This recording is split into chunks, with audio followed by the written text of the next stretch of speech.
ये भारत है, भारत में लोकतंत्र है और हम संविधान में जीते हैं। संविधान में कोई धर्म की बात नहीं चलती है। संविधान में सभी, क्योंकि हमारा देश धर्मनिरपेक्ष राज माना गया है और बाबा साहब ने कहा है कि कोई भी धर्म यहाँ पे बड़ा नहीं है, सभी धर्म एक समान है। मैं अध्यापक हूँ, मेरी क्लास में हिंदू बच्चे भी होते हैं, मुस्लिम बच्चे भी होते हैं, एससी के बच्चे भी होते हैं, जनरल के बच्चे भी होते हैं। क्या मैं उनको कैटेगराइज करके पढ़ाऊंगा? मुझे हिंदू राष्ट्र नहीं चाहिए, मुझे भारत एक धर्मनिरपेक्ष राज्य चाहिए। भारत सोने की चिड़िया चाहिए। हिंदू राष्ट्र मतलब जो है कभी भारत विकास नहीं कर पाएगा। शर्मा जी जब कांवड़ ला रहे थे उत्तर प्रदेश में तो यूपी पुलिस तो उनके पैर दबा रही है, कांवड़ियों के फूल बरसाए जा रहे हैं डीएम के द्वारा, एसएसपी के द्वारा हेलीकॉप्टर से। ये पूरी प्रक्रिया जो है बाबा योगी आदित्यनाथ ने जो कर्मचारियों को कहा कि आप उनके पैर दबाइए, फूल पुष्प वर्षा होनी चाहिए, मैं मानता हूँ पुष्प वर्षा होनी चाहिए। पुलिस से काम फूल बरसाने का है क्या? नहीं, पुलिस का काम फूल बरसाने का नहीं है। कावड़ के समय कावड़ की भी पुष्प वर्षा होनी चाहिए, नमाज के समय नमाजियों की भी पुष्प वर्षा होनी चाहिए,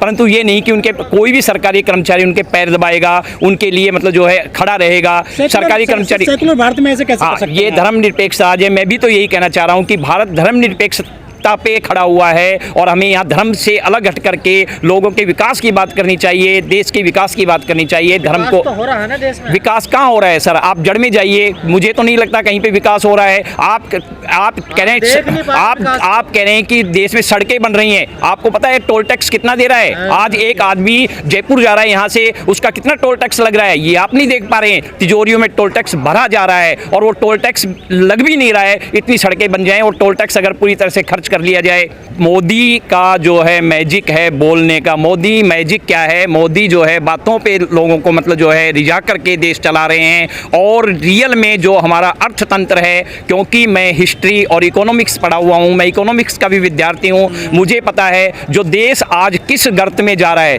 देश आर्थिक रूप से बहुत कमजोर हो गया है क्योंकि कोई भी सरकार आती है दावे कर जाती है। मोदी जी कहते हैं रेवड़ियाँ बांट रहे हैं, रेवड़ियाँ बांट रहे हैं, दूसरा रेवड़ी बांट रहे हैं। क्या मोदी जी रेवड़ी नहीं बांट रहे हैं? मोदी जी 80 करोड़ जनता को फ्री में राशन दे रहे हैं, 6000 किसानों को दे रहे हैं। मोदी जी भी तो अपनी पार्टी के फंड से दे के दिखाएं। वो कहते हैं कि पार्टी अपने फंड से दें, तो दूसरी पार्टी के लिए तो सिद्धांत बता रहे हैं, अपनी पार्टी के लिए मोदी जी का कोई सिद्धांत नहीं है। लेकिन वित्त मंत्री हैं जो वो ये कह रहे हैं कि जो विकसित देश है ना उनसे बेटर है हमारी अर्थव्यवस्था। वित्त मंत्री जी का कोई जनाधार नहीं है। वित्त मंत्री जी राज्यसभा से चुनी हुई आई हैं, उनको जनता की तकलीफ का ही नहीं पता है। राज्यसभा से जो सांसद आ रहे हैं वो रियल में पब्लिक से नहीं जुड़े होते हैं, उनको पब्लिक के दुख दर्द नहीं पता है। और वित्त मंत्री जो है इस सरकार की सबसे फेलियर मतलब जो मंत्री मानता हूं मैं कि वित्त मंत्री जो है टैक्स पे टैक्स लगाई जा रही है। आज दही पे टैक्स, आज छाछ पे टैक्स, आज दूध पे टैक्स, आज आटे पे टैक्स। अरे हमारा संविधान कहता है खाने का, पानी पीने का, ये तो हमें मौलिक अधिकार में मिला हुआ है। खाना हमारा मौलिक अधिकार है। क्या सरकार खाने पे भी टैक्स लगाएगी?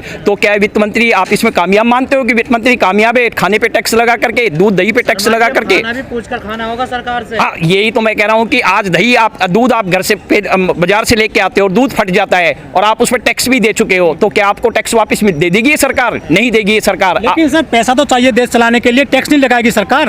पैसा सरकार अपने जो मिसयूज कर रही है, सरकार जो अपने पैसे का मिसयूज हो रहा है उस पैसे पे अंकुश लगा करके देश चला सकती है और देश में कोई पैसे की कमी नहीं मैं मानता। देश हमारा जो है आज भी भारत की सोने की चिड़िया है और पहले भी सोने की चिड़िया था। पैसे कमी नहीं, कर्ज बढ़ता जा रहा है। भारत का कर्ज इसलिए बढ़ता जा रहा है क्योंकि हमारे जो एमपी एमएलए और जितने भी राज्यसभा लोकसभा के सांसद हैं इनको जो सुविधाएं दी जा रही है उन सुविधाओं को कटौती कर करके आज इनके पास बड़ी बड़ी सुरक्षा दे रहे हैं और इस सुरक्षा के बल पे कितना खर्चा देश का हो रहा है, इस खर्चे पे कटौती। हमारी तनख्वाह कम है एमपी एमएलए। हाँ, एमपी एमएलए की मोदी जी कह रहे तनख्वाह कम है और सरकारी कर्मचारी को पेंशन देना उनके लिए मतलब जो है मुनासिब नहीं है। सरकारी कर्मचारी को पेंशन नहीं देंगे और अपनी तनख्वाह को आए दिन मतलब लोकसभा में राज्यसभा में जाके बढ़ा लेते हैं। गुजरात में शराबबंदी है कई वर्ष से, उसके बावजूद पिछले 4-5 दिन के दौरान 42 लोगों की मृत्यु हो गई जहरीली शराब पीने से गुजरात के अंदर।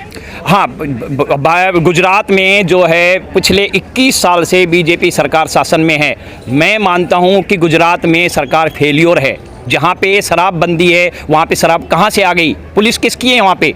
पुलिस जो है बीजेपी सरकार ने ही तो पुलिस को बना रखा है। इसका मतलब वहाँ पे भ्रष्टाचार का तंत्र है, पुलिस जो है भ्रष्टाचार में लिप्त है। तो पुलिस अगर भ्रष्टाचार में लिप्त है तो मैं मानता हूँ सरकार भी भ्रष्टाचार में लिप्त है। और जो सरकार अपने लोगों की सुरक्षा ही नहीं कर पाएगी तो वो सरकार कौन सी कामयाब सरकार मान लेते हो आप? और एक तरफ आप कहते हो कि सरकार दोबारा चुन के आ जाती है। मैं आपको यही तो बता रहा हूँ कि देश में 100 में से 40 लोग इनको पसंद कर रहे हैं, 60 लोग इनको नापसंद कर रहे हैं। विपक्ष हमारा इतना कमज़ोर है कि उन 60 लोगों को एकजुट नहीं कर पा रहा है। जो हमारी पुरानी पेंशन है उस पेंशन को बहाल किया जाए, वरना तो एक दिन जो भारत का नागरिक, भारत का सरकारी कर्मचारी अगर जग गया तो बड़ी बड़ी सरकारें भी हिल जाएंगी, और सरकार को हिलाने का काम करने के लिए आज हम आए हैं।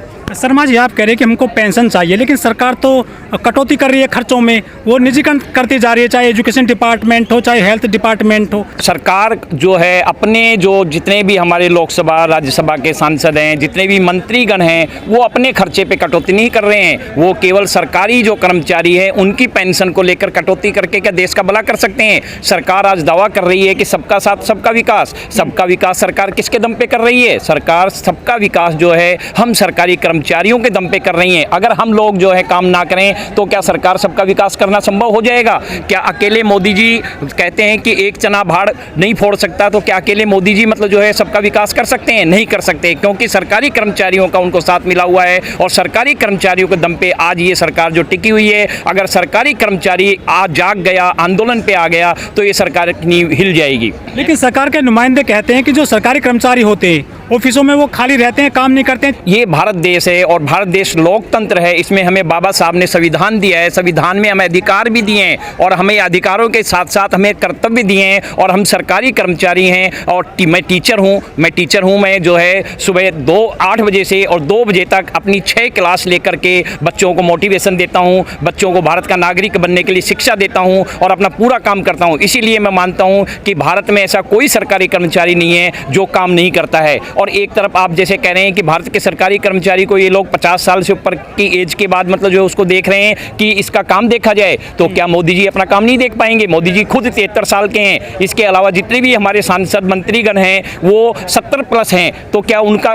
परफॉर्मेंस नहीं देखी जाएगी? काम करते हैं मोदी जी। मोदी जी 18 घंटे काम कर रहे हैं। मोदी जी जो सुविधा लेके काम कर रहे हैं वो सुविधा किसी सरकारी कर्मचारी को नहीं है। आज मैं विद्यालय में पढ़ाता हूँ, विद्यालय में मैं इतनी गर्मी में क्लास लेता हूँ, कमरों में इतनी गर्मी होती है और बच्चे इतनी गर्मी में पढ़ रहे हैं। क्या मोदी जी 1 घंटा वो क्लास लेके दिखा देंगे? नहीं ले सकते मोदी जी वो 1 घंटे की क्लास, क्योंकि मोदी जी एसी में बैठ के 18 घंटे काम कर रहे हैं। मोदी जी अकेले काम विकास कर सकते हैं, वो अकेले तो कर रहे हैं। मोदी जी अकेले विकास नहीं कर रहे। मोदी है तो मुमकिन है नारा है, पर मोदी है तो मुमकिन है केवल सरकारी कर्मचारियों के दम पे मोदी जी मुमकिन है। मोदी जी को अगर सरकारी कर्मचारी सहयोग नहीं करेंगे, मोदी जी को अगर सरकार क्या है? सरकार हम हैं। सरकार जो है सरकारी कर्मचारियों के दम पे, ना कि मोदी जी के दम पे। मोदी जी तो 5 साल बाद चुनाव होंगे 24 में। कहते कि अडानी के दम पे है जो मोदी। अडानी और अंबानी ये दोनों जो है भारत के, आज आप मार्केट में देख रहे हो 2000 का नोट नहीं है। अभी आपने बंगाल में देखा होगा कमरे में 2-2 हज़ार के नोट भरे मिले हैं। तो क्या 2000 का नोट सारा जो अंबानी और अडानी के तिजोरियों में भर दिया है मोदी जी ने?